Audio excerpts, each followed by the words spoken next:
আল্লাহর দনেরা সুলকি দিয়া গেলেন আল্লাহ গায়েব হইয়া রাসূলের ধন খাজা পাইয়া শুইয়া আছে আজ মেরে কেউ ফিরে না খালি হাতে খাজা তোমার। আহমদুল্লাহ সাহেবকে বলতে চাই, আমি 48 ঘন্টা সময় দিলাম, তার বক্তব্যকে উদ্ধ করতে হবে, তওবা করতে হবে, জাতির কাছে ক্ষমা চাইতে হবে, আল্লাহর কাছে ক্ষমা চাইতে হবে। যদি ক্ষমা না চায় আমি আইনানুগ ব্যবস্থা নিব। 40 বছরে রাসূল আকরাম সাল্লাল্লাহু আলাইহি ওয়াসাল্লাম নবুয়ত পেয়েছিলেন নাকি তার আগেই পেয়েছিলেন? শাইখ আহমদুল্লাহ সাহেবের মূল ভিডিওটা কি ছিল আপনারা দেখবেন। নবুয়তের পূর্বে রাসূল আকরাম সাল্লাল্লাহু আলাইহি ওয়াসাল্লাম কোন ধর্ম পালন করতেন? গুরুত্বপূর্ণ প্রশ্ন। নবুয়তের পূর্বে আমাদের প্রিয় নবী সাল্লাল্লাহু আলাইহি ওয়াসাল্লামের ধর্ম কি ছিল? যদি বলেন যে কোন ধর্ম অনুসরণ করতেন না, তাহলে নাউজুবিল্লাহ উনি কি ধর্মহীন ছিলেন নাকি? উনি নবী হয়েছেন কত বয়সে? 40 বছর বয়সে। তাহলে 40 বছর বয়স মানে তো জীবনের মূল টাইমটা প্রায়। তো 40 বছর পর্যন্ত উনি নিজে তো নবীই ছিলেন না, উনি নবী হয়েছেন তারপরে।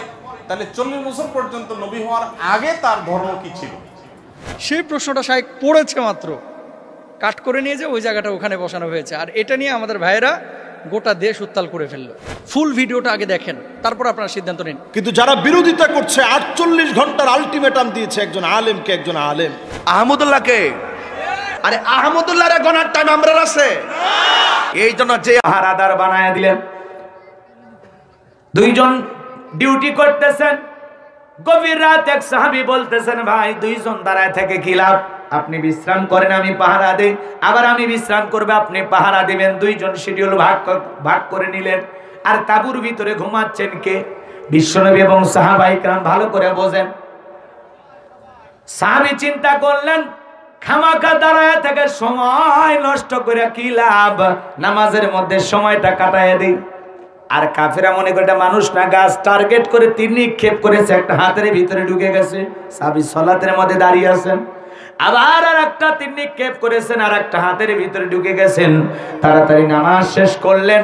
আর সেই পাহারাদার অন্য সাহাবীকে ডাক দিলেন, ডেকে বলে, ভাই কাফের আমাকে তীর নিক্ষেপ করেছে, কিভাবে হইল?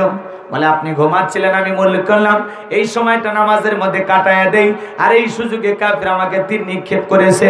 কিন্তু আজকে নামাজের ভিতরে আমি এত মজা পাচ্ছিলাম, এত মজা পাইতেছিলাম, আমার যদি এই কথাটা মনে না হইতো যে আমি আজকে যদি সালাতের মধ্যে দাঁড়িয়ে থাকি আর এই সুযোগে যদি কাফের বেঈমানরা আক্রমণ করে বিশ্বনবী এবং সাহাবায়ে কেরামকে হত্যা করে, আল্লাহর কাছে আমি জবাব দিতে পারবো না।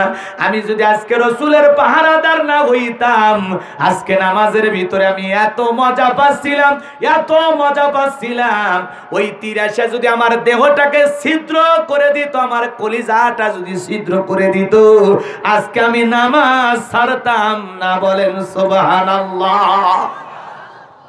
সাহাবায়ে কেরাম সালাতে কত মনোযোগ, কত মনোযোগ। সুবহানাল্লাহ বলে।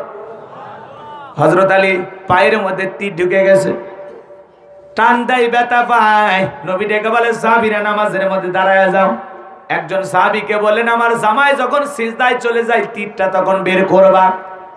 2 রাকাত নামাজের মধ্যে বিশ্বনবী এবং সাহাবায়ে কেরাম দাঁড়ায় গেলেন। প্রথম রাকাত শেষ, দ্বিতীয় রাকাতের দ্বিতীয় সিজদায় যখন সবাই চলে গেছে, সাহাবী কাতারে ফাঁক দিয়ে যা তীরটা টান দিয়ে বের করেছেন। নামাজ শেষে বিশ্বনবী জিজ্ঞাসা করে, আলী নামাজের আগে তীর টান দিল, ব্যথা পাইলা, নামাজের সময় যখন তীর টান দিল তুমি ছিলা কোথায়? হযরত আলী ডেকে বলে, নবী গো, আমি যখন নামাজের সিজদায় চলে যাই, আমার কাছে মনে হয় আমি জমিনে সিজদা দিতেছি না, মাওলা পাকের আরশে আজিমে যায়া আল্লাহর কুদরতি কদমে সিজদা দিতেছি। বলেন আল্লাহু আকবার। সাহাবায়ে কেরাম সালাতে কত মনোযোগ, কত গভীর ভাবে তারা সালাত আদায় করতেন। সুবহানাল্লাহ বলবেন না?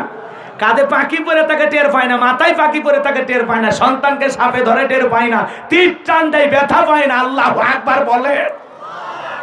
আর আপনি আমি নামাজের মধ্যে একটা মশা, আগে মশা মার তারপর সূরা ধর, কথা কয় না কে?